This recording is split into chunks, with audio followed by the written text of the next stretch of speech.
चलते हैं श्रीमद् भागवत महापुराण। भगवान श्री कृष्णचंद्र जी ने बकासुर का उद्धार किया। पूरी रात बीत गई, ब्रजवासी जन यही चर्चा करते हुए कि इन्हीं संकटों से बचने के लिए तो गोकुल से वृंदावन आए, भगवान हमारे लाला की रक्षा किए, नहीं तो देखो कैसे कैसे संकट आ रहे हैं। मैया श्री कृष्ण को शयन कराकर चरणों के पास बैठी, उनकी रूप माधुरी शयन करती हुई देख रही, उन्हें तो नींद ही नहीं आती। कमल नयन श्री कृष्णचंद्र आज प्रातः काल जननी को सुख देते हुए स्वयं उठ गए। भैया देख, आज विलंब नहीं हुआ, मैं अपने आप जग गया। तो कोई कारण होगा लाला। हम भैया, मेरी रुचि है कि आज हम सब बाल भोग यहां नहीं करेंगे। आज बाल भोग सब जाकर वृंदावन की कुंज निकुंजों में बैठ करके करेंगे। कस्मिन्नप्यहनि अनुदित एवाहस्करे पुष्करे क्षणो जननी मुवाच मातरद्य निरवद्य विपिन भोजने भोजनेश्वरी विहित लालसोस्मि। भैया मेरी रुचि है, आज आप छाक बांध दीजिए और हम सब सखा जाकर के एकांत कुंज में बैठकर वहीं बाल भोग करेंगे।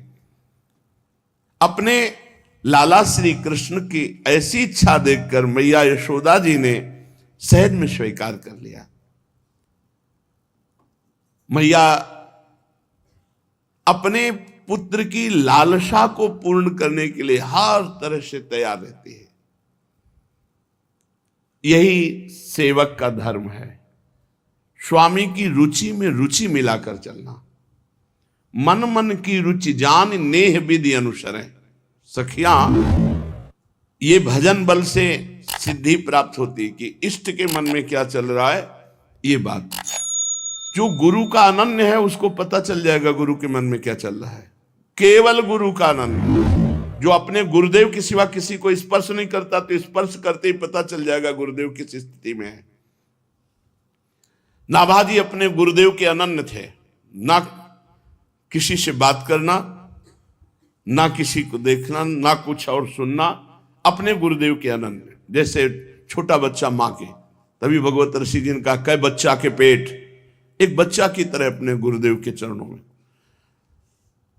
तो अग्रदेवाचार्य जी का कोई शिष्य का जो धनी था, उसका जहाज समुद्र में भंवर में फंस गया, तो उसने पुकारा गुरुदेव।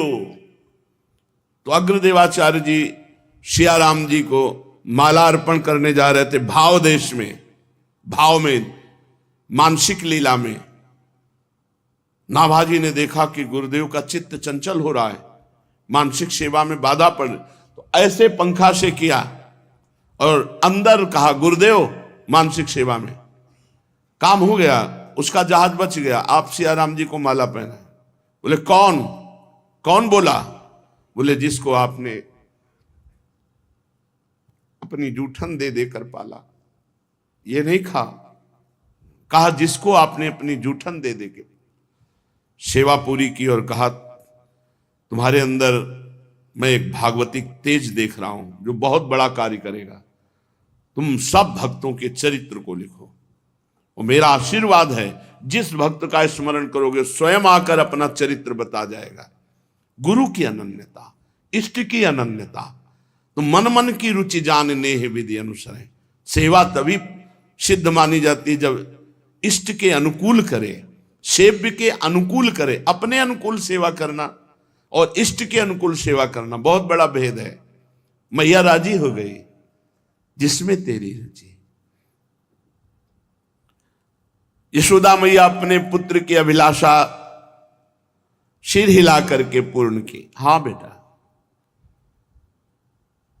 किंतु भगवान श्री कृष्णचंद्र जी बड़े हठीले स्वभाव के हैं। भैया अभी मुझे जाना है, अभी इसी क्षण जाना है। मेरी मैया, ऐसे दुलार कर कमल से, मेरी मैया अभी जाना है। कोई न कोई इनके चल रहा है, सर्वज्ञ हैं। मैया ने अपने निश्चय में, मैया को एक सुबह हुआ है, अभी भाग कर जाएगा, पता नहीं कब पाएगा। अगर ये थोड़ा मेरे हाथ से पाले फिर जाकर वन भोजन करे तो हमें कोई परेशानी नहीं। मौन हो गई यशोदा मैया। अब तो भगवान श्री कृष्णचंद्र जो शपथेन मुहुरनु नाथ्य तदनुमोदनम कारयामाश। ए मैया, तुझे हमारी कसम है, अभी भेज दे। इतना बड़ा क्यों उत्साह प्रकट कर रहे हैं? क्योंकि आघासुर का वध करना है। कंस ने जब सुना कि बकासुर मारा गया, बहुत उदास खिन्न हो गया। क्या करे? वत्सासुर, प्रलंबासुर, बकासुर, उधर पूतना, शक्टासुर, तृणावर्ते, बड़े बड़े महान बलशाली मारे गए। वो बहुत चिंता में। तो सभा में जो असुर मंत्री थे उन्होंने कहा, भी आपका एक मित्र है बहुत बलवान अघासुर, वो भी पूरे ब्रजमंडल को लील सकता है, आप आदेश कीजिए। उधर उसका प्लान चल रहा है, इधर प्रभु का।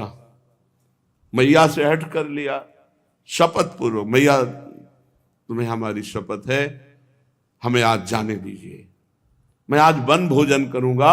वहीं वन भोजन की योजना वत्सचारण के समय ही बना ली थी भगवान ने, क्योंकि जब बकासुर को मारा था तो पता चल गया भगवान को, भगवान तो सर्वज्ञ है, कि अब अघासुर की प्रवेश वृत्ति यहां होने वाली, ब्रज में एंट्री उसकी होगी, तो उसकी व्यवस्था क्या करनी है। तो भगवान ने पहले ही सोच लिया था, जल्दी उठना है और यहीं आके प्रसाद पाने वाली लीला करनी। और सखा मंडल को सबसे बता दिया था कि प्रातःकालीन वेला पर सब नंद भवन के सामने उपस्थित हो जाओ और सब अपने अपने घर से कलेवा लाना और बांट करके हम वन में पाएंगे। भगवान श्री कृष्णचंद्र जी का पहले से तो किसी ने कोई भी विरोध नहीं किया, सब सखा इसी में तैयार है, क्योंकि सब इसी पद्धति के हैं, जोई जोई प्यारो करे सोई मोहि भावे। मैया से बार बार लाला अनुरोध करते हैं। मैया बार बार कहती कि थोड़ा पाने में क्या जाता है। प्रभु सोच रहे मेरे सखा बाहर खड़े हैं और मैं पाऊं, ये ठीक नहीं। हर लीला में भगवान की उपदेश है। यदि आपका कोई मित्र, कोई अतिथि, कोई घर पे है तो सबसे पहले उसको पवाओ, फिर आप पाओ। ये अनीति होगी कि आप अपने घर में आए हुए अतिथि, रिश्तेदार, वयोवृद्ध या कोई भी बैठा हुआ है, आप एकांत में पा रहे हैं, ऐसा नहीं। पहले उससे पूछिए, जो आप पा रहे हो वही उसको पवाइए, फिर आप पाइए। ये पद्धति है। बात नहीं बनी। मैया ने कहा तेरी बात मानूंगी तो मेरी भी बात एक मान। हाँ, क्या बात है आपकी? तो मुझे श्रृंगार कर लेने दे। बात तय हो गई। उधर रोहिणी जी से कहा तुम भोग तैयार करो। लालजू ने कहा श्रृंगार कर लीजिए। भगवान श्री कृष्णचंद्र जी का जो मैया श्रृंगार करती है बहुत ही सुंदर। अब ये तो सुंदरता के समुद्र ही हैं। आंगन में आके खड़े हुए, मोटे मोटे चरणों में नूपुर, करधरी, पीली धोती, ऐसे सुंदर श्रृंगार कर, मोर मुकुट, कुंडल, माथे पे तिलक, दो काजर की टिक्की, किसी की नजर न लगे, विशाल नेत्रों में अंजन, श्रृंगार करके जो ये आंगन में खड़े हुए, जननी दौड़ के आई, एक हाथ पीछे ऐसे किए हुए और मुख में मक्खन ऐसे, थोड़ा तो पाना पड़ेगा। प्रभु ने कहा मेरा सब सखा परिकर से था कि मैं भी नहीं पाऊंगा और वन भोजन करूंगा कि बस मां आपका प्यार इतना, पर हमने सखाओं से वादा किया कि हम वन भोजन करेंगे। श्री कृष्णचंद्र जी ने जेव ही नंद बाबा के भवन से बाहर चरण रखा कि सखाओं के उल्लास की सीमा न रही। इतने सुंदर श्रृंगार में ठाकुर जी पधारे। अब कोई श्रृंगी ध्वनि कर रहा है, कोई वंशी ध्वनि कर रहा है, कोई आ गया मेरा कन्हैया, ऐसे कन्हैया भैया आ गया, सब आनंद मगन हो गए।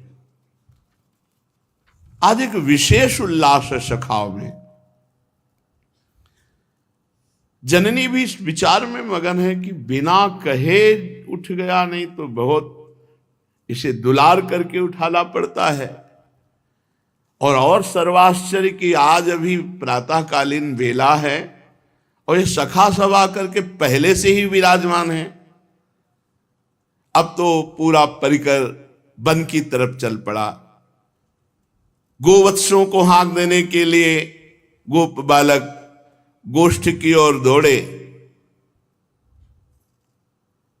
भगवान श्री कृष्णचंद्र जी अपने बछड़ों को सब अपने अपने गोष्ठों से एक में मिला देते हैं। अपार बछड़ों की श्वेत श्वेत ऐसी राशि की राशि सब वृंदावन की तरफ अग्रसर हो रहे हैं। बछड़े उनके बीच बीच में गोप बालक और सबसे पीछे श्री कृष्णचंद्र जी। समस्त ब्रजवासी बालक भगवान की मुख माधुरी देख करके उल्लसित होते हैं। क्वचित बनाशाय मनो दधद्ब्रजात प्रातः समुत्थाय वयस्य वत्सपान् प्रबोधयत् श्रृंगरवेण चारुणा विनिर्गतो वत्स पुरस्सरो हरिः। आज प्रभु का ऐसा रूप है कि हर गोप बालक मुड़ करके देख रहा है।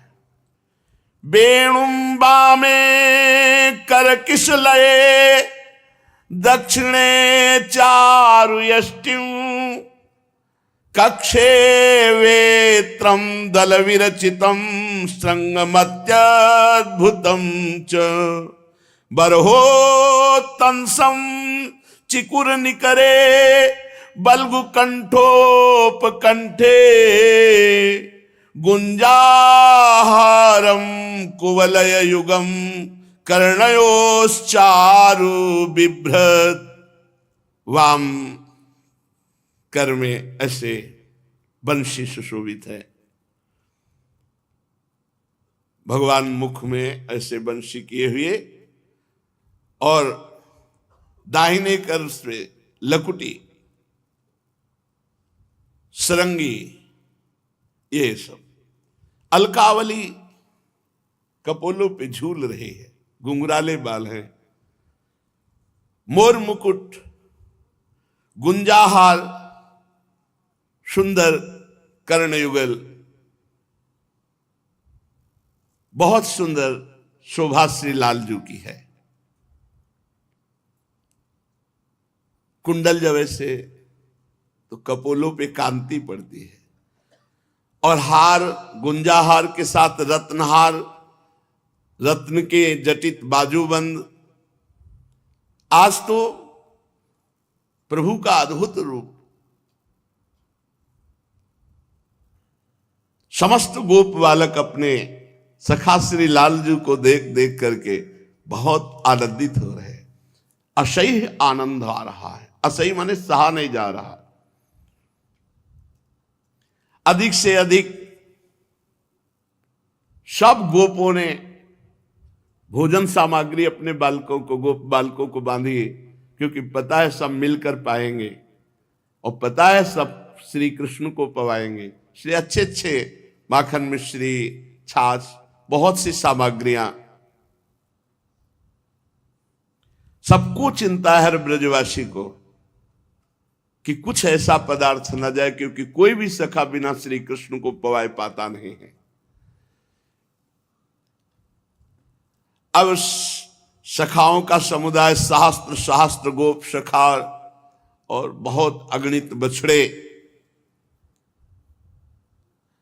अपने बछड़े जब श्री कृष्ण के बछड़ों में मिलाए तो असंख्य गोवत्स हो गए। कृष्ण वत्सई रसंख्यातैर यूथी कृत्य स्ववत्सकान। अब श्री कृष्ण चंद्रजू करोड़ करोड़ कामों को भी परास्त करने वाले रूप से अपने सखाओं के मंडल में आवृत हुए। नंद सुवन सो मिल के चले, लागत सबे मैन से भले। मैन माने काम। तीन मदि मोहन अति सुखदाई, नग जराई मद ज्यो मधिनाई। आज दोनों अर्थात सखा और भगवान श्री कृष्ण बड़े आनंद में। केनापि हेतुना गृह स्थित कुतूहलिनी हलिनी। आज पता नहीं कौन सा एक आनंद उत्सव सबके हृदय में है, पर आज बलराम जी साथ नहीं। रोहिणी मैया ने उन्हें बलपूर्वक रोक लिया। बलदेवस्तु मात्रा जन्मर्क्ष शांतिक स्नानार्थम गृह एव बलाद्रक्षिता।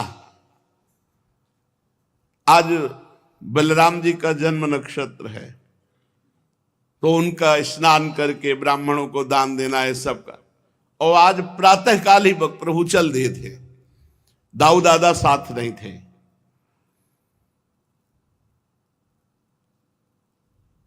दाऊ भैया ने सखाओं से जाके पहले कह दिया था, इसकी सुरक्षा रखना, आज मैया मुझे जाने नहीं दे रही, मुझे बहुत चिंता लग रही है, सुबह से चल रहा है, कुछ ना कुछ घटना तो नहीं है, क्योंकि इसका कोई ये क्या सोच रहा है, क्या करेगा, कोई जान नहीं सकता। इसलिए सखाओं से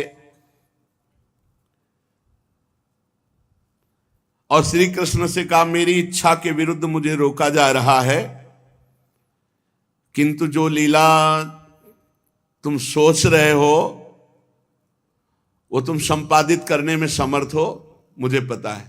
इतना कहा कि मुझे जबरदस्ती रोका जा रहा है, वैसे मैं रुकना नहीं चाहता, मैं इसलिए भी रुक जा रहा हूं कि मुझे पता है तुम जो लीला सोच रहे हो करने में समर्थ हो। तो सखाओं ने सोचा वन भोजन खेल क्रीड़ा की बात हो रही होगी। बलराम जी ने इशारा दिया भगवान को, आप समर्थ हो, आप निश्चिंत होकर जाओ।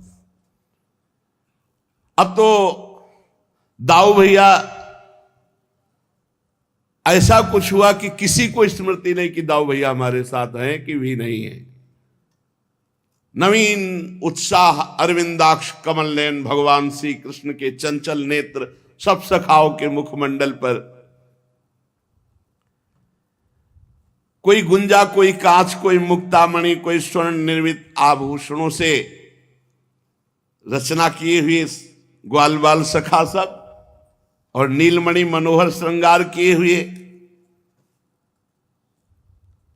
अब उनकी क्रीड़ा आरंभ हुई बाल सखाओं की।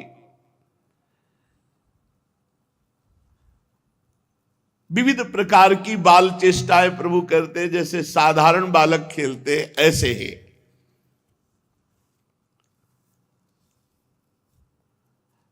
सहस्त्र शास्त्र ग्वाल बाल सुंदर छीके, वेद सिंगी बांसुरी सहस्त्रों असंख्यों बछड़े। भगवान श्री कृष्ण वृंदावन में पीले, हरे, लाल ऐसे फूलों को चयन करते हैं, नई नई कोपलों को, गुच्छों को, रंग बिरंगे फूलों को, मोर पंखों को, केरू आदि धातुओं को, और सब मिलकर एक दूसरे का श्रृंगार करें, सब सखाओं का। अब कोई किसी का छीका चुरा लेता है तो झगड़ा, ये मेरा चुरा, कोई किसी की बांसुरी, कोई किसी का बेत, ऐसे खिलवाड़ करते हुए कोई एक दूसरे को, ये इसके पास हमारा बेट, उसने तीसरे को दे दिया, उसने चौथे को दे दिया, अब वो भागा घूम रहा है, फिर सब ताली बजाकर हंसते हैं। वन की शोभा देखते देखते आगे बढ़े तो भगवान को आगे देखकर कोई सखा कहता पहले मैं छूंगा, पहले मैं छूंगा। आपस में होड़ लगाकर दौड़ते हैं, सब श्री कृष्ण का आलिंगन करके आनंद मगन हो जाते हैं। कितना सौभाग्य, सच्चिदानंद का आलिंगन। कोई बांसुरी बजा रहा है, कोई सिंगी बजा रहा है, तो कोई भौरों के साथ गुनगुना रहा है ऐसे, कोई कोयलों के स्वर में स्वर मिला रहा है, कोई मोर बोल तो मोर के स्वर में, कोई आकाश में उड़ते हुए पक्षियों की छाया के साथ ऐसे उड़ने की चेष्टा कर रहा है, कोई हंसों की नकल निकाल रहा है, कोई बगुले की, कोई मोर को नाचते देखकर नाच रहा है, कोई बंदरों की पूंछ पकड़कर खींच रहा है। और बंदर जब अपनी चेष्टा वो डराने वाली करते तो ऐसे सखा भी कर रहे, कोई उनके जैसा मुंह बना रहा है, कोई एक डाल से दूसरी डाल पर उनके जैसा छलांग मार रहा है। बहुत से सखा है, कोई नदी की कछार में छुपने का खेल खेल रहा है, वहां देखा मेढक फुदक रहे तो मेढक की तरह फुदक रहे और देख रहे भगवान मुस्कुरा रहे, उनको और आनंद आ रहा है। कोई अपनी परछाई को देखकर हंसी करते हैं, कोई अपनी प्रतिध्वनि को जब लौट कर शब्द आता है तो ये मेरे जैसा कौन बोल रहा है। ऐसे भगवान श्री कृष्ण बड़े बड़े ज्ञानियों के लिए भी ये दुर्लभ है, ब्रह्मानंद का मूर्तिमान स्वरूप है। दास्य भाव से भजने वालों के लिए आराध्य देव परमेश्वर भगवान परमेश्वरशाली परमात्मा है, और विषय मोहित विषयांधों के लिए केवल एक मनुष्य बालक है। भगवान के साथ ये सब पुण्यात्मा महात्मा ही ग्वाल बाल बने हैं, आकर ये खेल खेल रहे हैं। बहुत जन्मों तक, शब्द ध्यान देना, बहुत जन्मों तक श्रम कष्ट तपस्या इंद्रियों पर विजय अंतःकरण को वश में कर लिया है, उन योगियों के लिए भी ये सुख अप्राप्य है जो सखाओं को प्राप्त हो रहा है। बड़ा दुर्लभ लाभ है। वही भगवान जो बड़े बड़े योगियों की पकड़ में नहीं आते, ब्रजवासी बालकों के साथ आंख मिचौली खेल रहे, छुपा छुपी खेल रहे।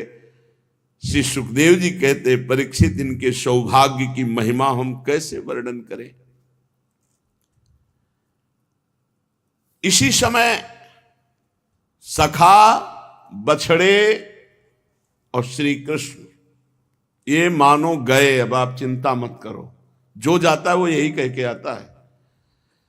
आपको हमारे बल पर विश्वास है? कंस कहता मैं चाहूं तो पूरे ब्रजमंडल को चबा डालूं, ऐसा रूप है उसका। कंस ने कहा बड़ा हमारी मित्रता आप तो है ही और बड़ा उपकार होगा आपका, मैं इस भय से उबर नहीं पा रहा हूं। अगासुर ने कहा बस गया और आया, आप चिंता मत करो। अब वहां से अघासुर आ गए, ये बहुत बलशाली था, एक से एक बलशाली थे। उसने पहले गुप्त रूप से श्री कृष्ण ग्वाल बालों की ये सुखमयी लीला देखी, बड़ी जलन हुई। ये इतना भयंकर था, अगासुर की अमृत पान करके अमर हुए देवता भी इससे भयभीत होकर जीवन की रक्षा चाहते थे। देवता लोग बाट जो रहे थे कि इस अगासुर की मृत्यु का कब अवसर आएगा।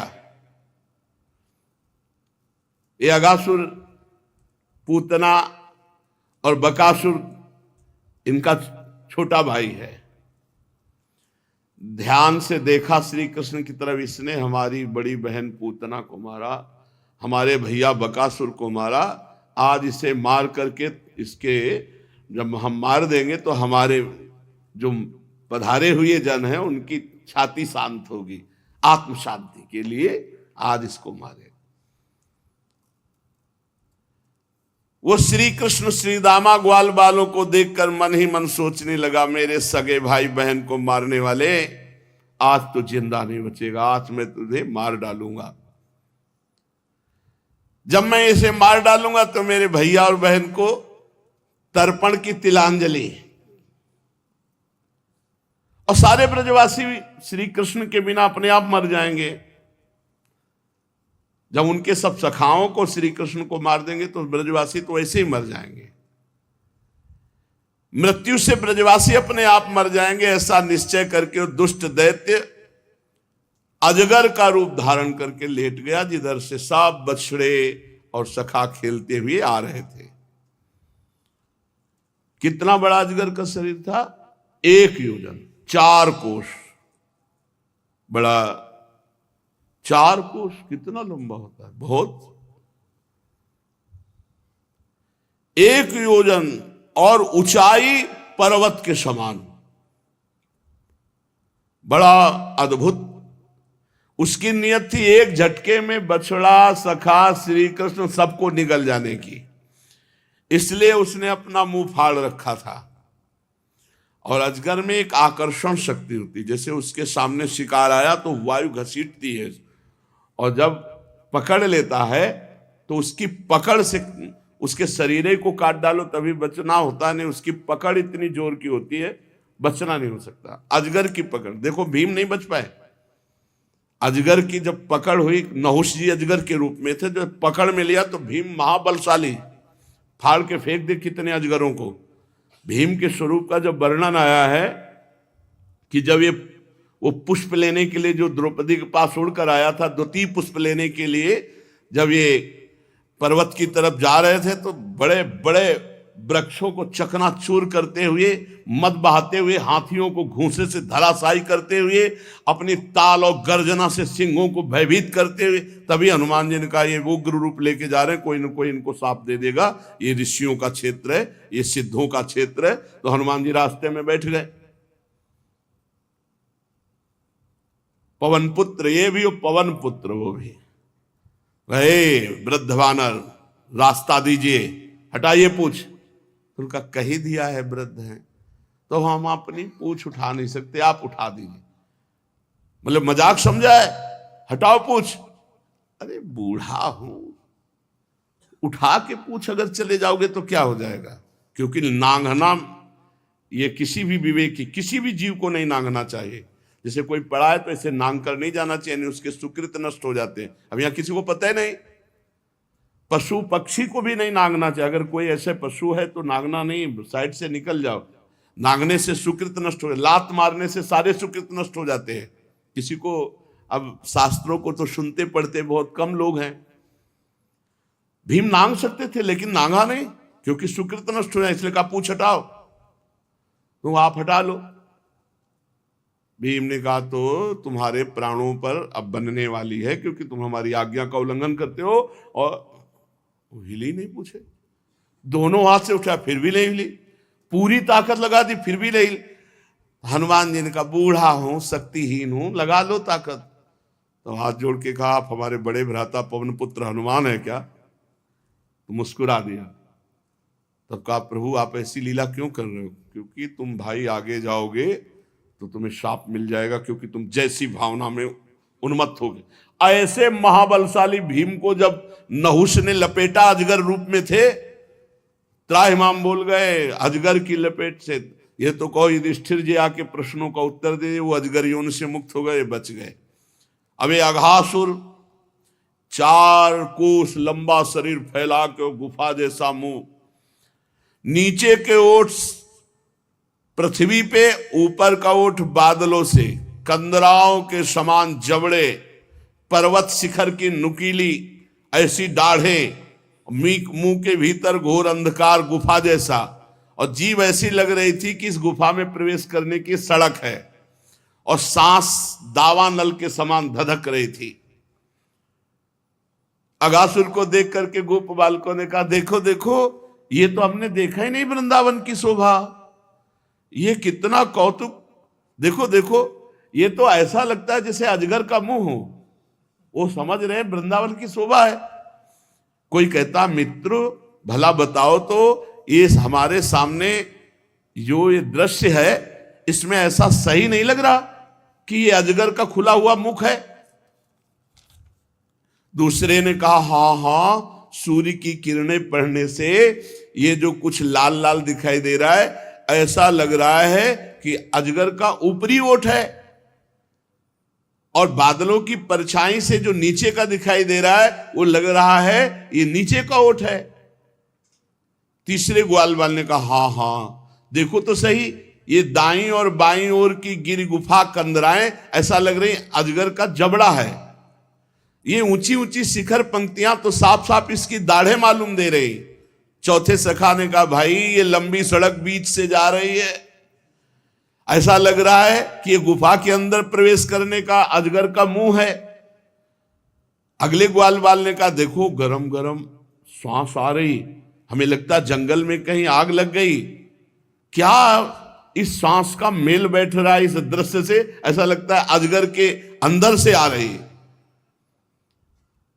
मानो मरे हुए जीवों की मांस की दुर्गंध हो, ऐसी आ रही।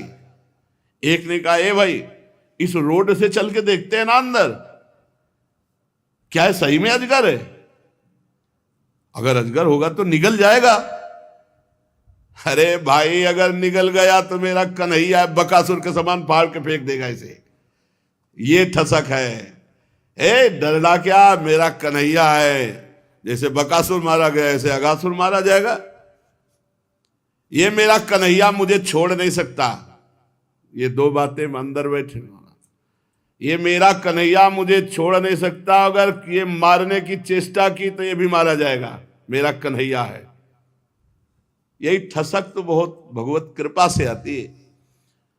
अब भगवान श्री कृष्ण ने देखा कि सही में से अजगर को ये गुफा समझ रहे हो, रोड समझ रहे हो, सब ताली पीटते हुए सब सखा अजगर बने हुए अगासुर ने कहा मेरी बात बन गई, प्रयत्न भी नहीं करना पड़ा, शिकार सब अपने आप आ रहा है।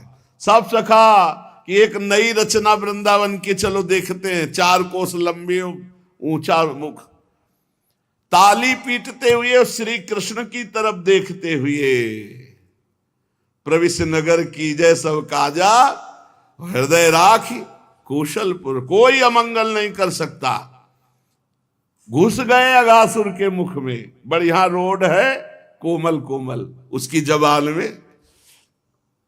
भगवान श्री कृष्ण ने सोचा अरे इन्हें सच्चा अगासुर जो अजगर बना हुआ है, इनको तो खिलौना प्रतीत हो रहा है।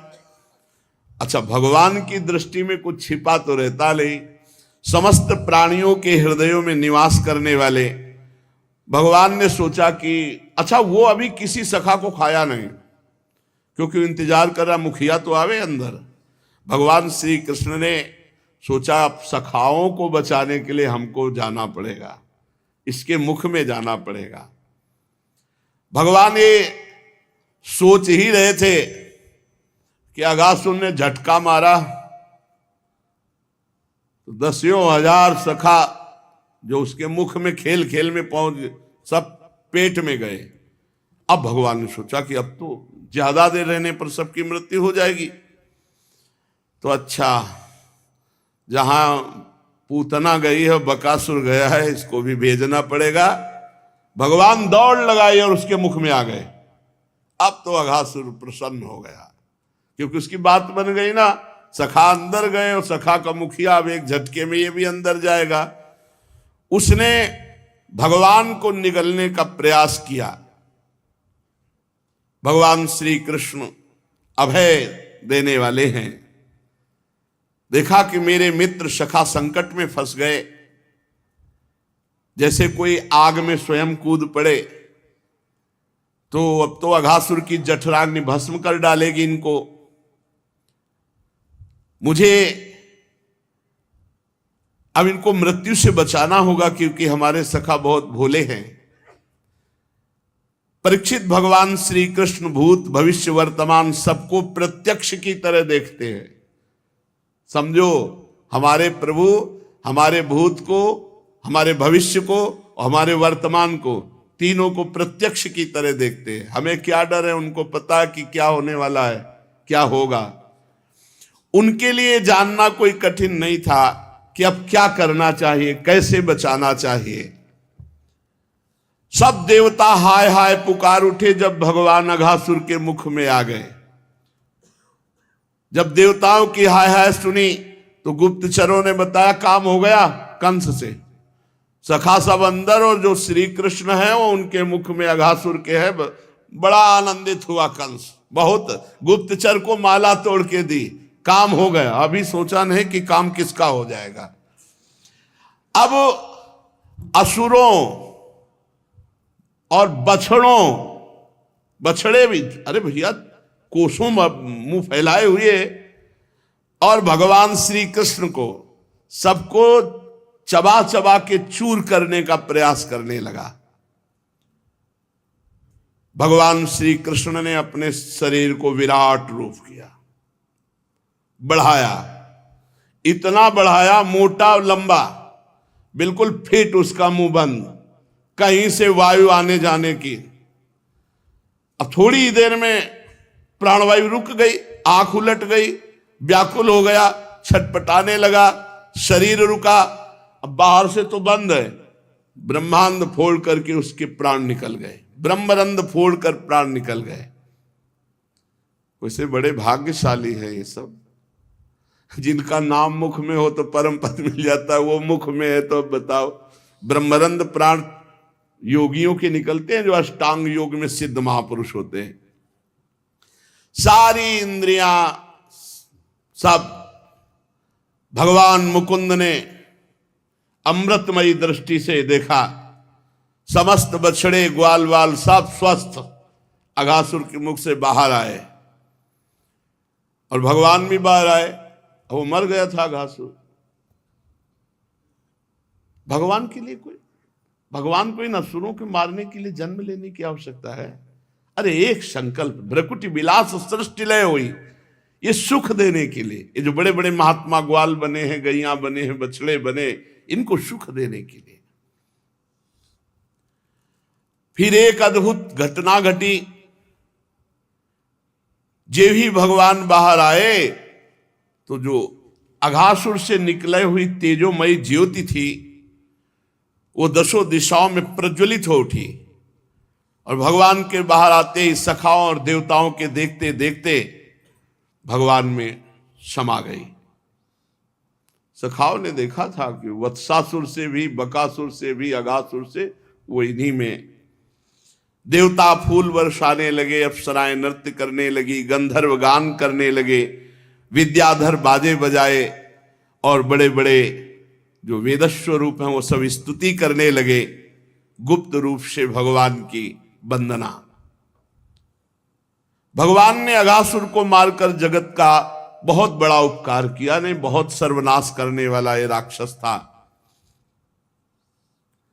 जब अद्भुत स्तुति, सुंदर बाजे, मंगलमय गीत, जय जयकार, आनंद उत्सव, मंगल ध्वनि, तो ये सब दैवी ध्वनि थी। ये ब्रह्मलोक तक पहुंच गई।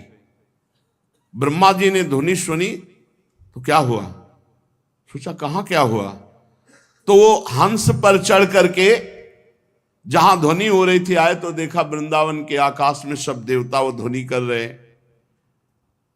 भगवान श्री कृष्ण को देखा तो आश्चर्यचकित हो गए।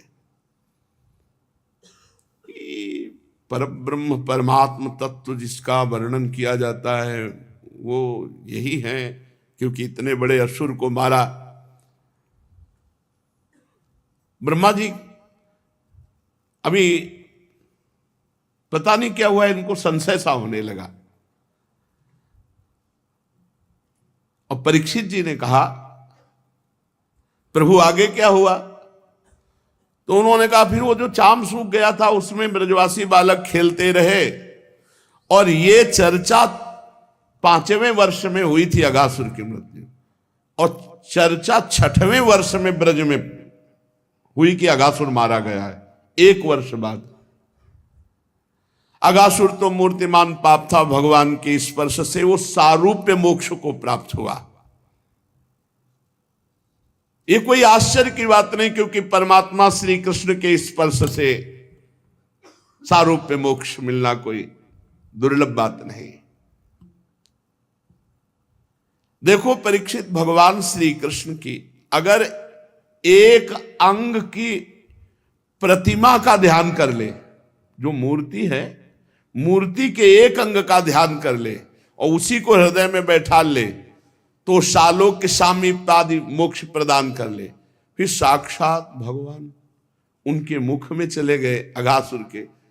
अब उसे भगवत प्राप्ति में कोई संदेह, क्योंकि भगवान स्वयं प्रवेश कर गए। परीक्षित जी ने बात पकड़ी, कहा भगवान भगवान आपने अभी कहा कि 5वें वर्ष की लीला 6ठे वर्ष में ब्रज में कही गई, तो ये एक समय कालीन लीला 1 वर्ष बाद क्यों कही जाती है? महायोगी गुरुदेव, इसमें कोई आश्चर्यपूर्ण रासपूर्ण घटना है, कौतूहल है, आप कृपा करके बताइए, क्योंकि अपने अधिकारी शिष्य को गुप्त से गुप्त बात गुरु बता देते हैं। इसमें कोई न कोई भगवान की विचित्र लीला हुई है। भगवान के परम प्रेमी परीक्षित जी ने जब यह प्रश्न किया तो सुखदेव जी ने कहा, परीक्षित तुम बड़े भाग्यवान हो, बड़ी एकाग्रता से भगवान की चर्चा सुन रहे हो। यही श्रोता का कि बड़ी सूक्ष्मता से उसे सुनना। भगवान के प्रेमी भक्तों में तुम्हारा स्थान सर्वश्रेष्ठ है, तभी तो तुमने इतनी चतुराई से बात पकड़ ली और प्रश्न किया। तुम भगवान की लीला कथा बहुत ध्यान से सुन रहे हो, तुम्हें भगवान के संबंध में प्रश्न करने का और सरस बनाने का ये बड़ा सौभाग्य मिला। रसिक संतों की वाणी और कान और हृदय ये केवल भगवान के लिए होते हैं। वाणी से भगवान की लीला गायन, नाम कीर्तन, नाम जप, कान से भगवान की लीला श्रवण, नाम कीर्तन सुना, हृदय से भगवान की सेवा और भगवान का चिंतन। ये भक्तों का, संतों का स्वभाव होता है कि भगवान की चर्चा में नया नया रस, नूतन नूतन रस। 100 बार यही चर्चा हो तो उनको नया नया लगेगा, मानो पहली बार सुन रहे हैं। जैसे स्त्री पुरुषों को स्त्रियों की चर्चा में नया नया रस जान पड़ता है। परीक्षित तुम एकाग्र चित्त से श्रवण करो। यद्यपि भगवान की लीला अत्यंत रहस्यमयी, फिर भी मैं तुम्हें सुनाता हूं, क्योंकि दयालु आचार्यगण अपने प्रेमी शिष्य को गुप्त रहस्य भी बतला दिया करते हैं। यह तो मैं कह चुका हूं कि भगवान श्री कृष्ण अपने साथी ग्वाल बालों को मृत्यु रूप अघासुर के मुंह से बचा लिया। इसके बाद यमुना पुलिन पर आए और उनसे कहने लगे, प्यारे मित्रों, ये बड़ी रमणीय भूमि है, यहाँ की बालू बहुत कोमल है, हम लोगों के लिए खेलने की तो यहाँ सभी सामग्री विद्यमान है। देखो, एक और रंग बिरंगे कमल खिले हुए हैं, उनकी सुगंध से खिंचकर भौरे गुंजार कर रहे, दूसरी ओर सुंदर पक्षी कलरव कर रहे, जिसकी प्रतिध्वनि हो रही है। कितने सुंदर वृक्ष हैं, कुंज निकुंजे हैं। सुबह से लेकर के आए थे कि बाल भोग वहीं करेंगे, अब यहीं पावन पुलिन पर बैठ करके हम लोग प्रसाद पाते हैं। सबने कहा ठीक है ठीक है। प्रभु ने कहा, यहीं पास की घास में बछड़े घेर कर ले आओ और यहीं सब मंडलाकार बैठ जाओ। यमुना जी का जल पीने योग्य है, यहीं बैठकर पान करते हैं। सब बछड़ों को यमुना जल पिला करके हरी हरी घास पाने में छोड़ दिया और आप सब आनंद से भोजन पाने लगे। कैसे बैठे? बीच में भगवान बैठे और मंडलाकार चारों ओर पंक्तियां की पंक्तियां, एक पंक्ति नहीं कई पंक्तियों में सखा बैठे, और सबको भगवान सामने नजर आ रहे हैं। भला मंडलाकार में सामने कुछ को नजर आ सकते हैं, लेकिन दाएं बाएं पीठ, लेकिन सबको भगवान अपने सामने नजर आ रहे हैं। भगवान श्री कृष्ण के मुख की ओर सबकी आंखें हैं।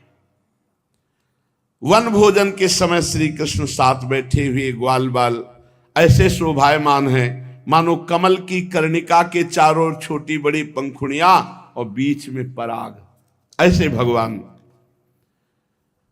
अब तो कोई बड़े पत्ता, कोई पल्लव, कोई छीका, कोई छाल, कोई पत्थर, इनके पात्र बना लिए और सब अपने अपने भोजन पर। और ब्रह्मा जी ये अभी है, अभी अघासुर का उद्धार करके आए, हंस पर ऊपर बैठे। विचार ही कर रहे हैं क्या परब्रह्म परमात्मा यही है जो अवतार लिए हैं। भगवान भ्रमित करना चाहे तो ब्रह्मा को भी भ्रमित कर सकते, हमारी आपकी क्या ताकत है। ब्रह्मा जी ने हंस पर चढ़े हुए थोड़ी देर और इंतजार किया कि देखें क्या लीला होती है। सब सखा, अब पहली भक्ति की भोग पद्धति है कि भगवान को पवा के, और ब्रज की ऐसी पद्धति नहीं। ब्रज के पहले अपना पाके, अपने कवल पाके, अब जे भी जो जो भोग सामग्री आई पहले बहुत मीठी, कन्हैया मुंह में, और नजदीक जाके अपने मुख से भगवान के मुख में, कोई अपना एक कवल पाए, बहुत मीठी खीर है, वहां भगवान थोड़ी है, तो मेरा प्राण प्यारा कन्हैया, सबके प्राण प्रभु है। और वैसे भी आम वैश्वानरो भूत्वा प्राणी नाम देहमाश्रिता, यही भोग लगाते, सबके हृदय में जठराग्नि बनकर यही भस्म करते हैं। ब्रह्मा जी को लगा है भगवान है, अहीर बालक अपने मुख से भगवान है। नहीं, भगवान तो नहीं, सर्वज्ञ भगवान, सच्चिदानंद में भगवान, ऐसा कैसे ये छोटे छोटे गोप बालकों की जूठन खाने वाला है भगवान हो सकता है। और भगवान और बड़े चाव से, अब छीना झपटी शुरू हुई, वो उनके उनसे सखा है। ब्रह्मा जी को ये भगवान नहीं हो सकते, बड़ा बड़ा विचित्र खेल है। भगवान बड़े आनंद की वर्षा करते हुए भोग पा रहे हैं। हंसते हंसते कोई लोटपोट हो जा रहा है, कोई उसकी मजाक कर रहा है, कोई हास परिहास रसिका, कोई उसका छीन के पा रहा है, कोई उसके मुंह में मक्खन लगा रहा है, ऐसे आनंद पूर्वक भोज। ब्रह्मा जी ने, वो नहीं है, वो परमात्मा परब्रह्म जो ध्यान का विषय है, वो ऐसा ताई अहिर की छोहरियां छछिया भर छाछ में नाच रही, ये ब्रज है। कोई किसी को हंसा देता, कोई भिन्न भिन्न रुचि का प्रदर्शन करता, कोई हंसते हंसते लोटपोट हो जाता। इस प्रकार सब भोजन करने लगे। उस समय श्री कृष्ण की छटा सबसे निराली थी। मुरली तो कमर की फेंट में आगे खोस रखी थी, सिंगी बेत बगल में दबा लिया, बाएं हाथ में घृत मिश्रित दही भात का ग्रास है, अंगुलियों में अदरक के नींबू अचार मुरब्बा है, और ग्वाल बाल मंडलाकार चारों ओर, और बीच में विनोद भरी बातें करते हुए, हंसते हंसाते हुए, छीनते खाते हुए, ऐसे आनंद वर्षा हो रही। यज्ञ भोक्ता भगवान स्वयं ग्वाल बालों के बीच में बैठ करके भोग लगा रहे। आश्चर्यचकित हो गए ब्रह्मा जी। भगवान भोजन करते करते रस में सबको निमग्न किए थे। अचानक कुछ सखाओं का ध्यान गया, कन्हैया बछड़े नहीं दिखाई दे रहे। तो उन्होंने कहा तुम लोग पाओ, मैं अभी एक क्षण में बछड़ों को लाता हूं, अभी बछड़ों को लाता हूं। भगवान वैसे ही उठ पड़े। अब बछड़ों को खोज रहे, काफी देर ढूंढा, और ब्रह्मा जी आकाश में हंस में उपस्थित अगासुर की मोक्ष पदवी देख करके आश्चर्य हुआ था। उन्होंने सोचा कि परमात्मा है तो कोई आश्चर्यमयी लीला और देखी जाए। तो बछड़े कहीं गए नहीं थे, ब्रह्मा जी ने अपहरण कर लिया था, और ब्रह्मलोक में जाके योग माया से उनको सुला दिया। और भगवान जब बछड़े लाने के लिए गए तो सब सखाओं को गायब कर दिया। सखाओं को अंतर ध्यान, स्वयं भगवान से मायाधीश से अपनी माया का प्रदर्शन दिखा रहे। जब बछड़े नहीं मिले तो भगवान लौट आए और देखा एक और सखा नहीं, सब भोजन वैसे ही, कोई ग्वाल बाल नहीं। अच्छा ब्रह्मा तुम्हारी करतूत है। एक क्षण में भगवान जान, विश्व के एकमात्र ज्ञाता भगवान श्री कृष्ण ने कहा तुम देखना चाहते हो, जितने बछड़े जैसे जितनी अवस्था के थे उसी समय वैसे जितने सखा जो पोशाक पहले थे, जो जैसे स्वभाव वाला, जितनी अवस्था वाला, वैसे ही भगवान, उतने ही सखा, उतने ही बछड़े, छड़ी छीका कपड़ा लत्ता सब भगवान बन गए, स्वयं सच्चिदानंद सब रूपों में। क्योंकि विश्व का निर्माण पलक झपकते हुए भगवान ने कर दिया। किसी के यहां किसी की आवश्यकता थोड़ी पड़ी थी। अनंत ब्रह्मांडों को भ्रकुटी विलास सृष्टि लय हुई। बालकों के जैसे कपड़े, जैसा स्वभाव, जैसी अवस्था, बछड़ों के जितनी अवस्था, जैसा स्वभाव, वैसे ही रूप, वैसे ही हाथ पैर, वैसे ही बोलना, वैसे ही छड़ी सिंगी बांसुरी पत्ता छीका रस्सी वस्त्राभूषण शील स्वभाव गुण नाम स्मृति रूप अवस्था, जैसे वो खाते पीते चलते बोलते देखते उठते बैठ, वैसे ही सब।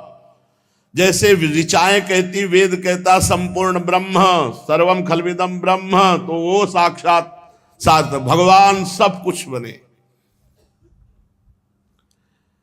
अब जब ये अपने घर गए तो आज जो देखता है, गाय देखती बछड़े को तो रंभा करके अत्यंत प्यार, जैसे श्री कृष्ण से वैसे बछड़े से।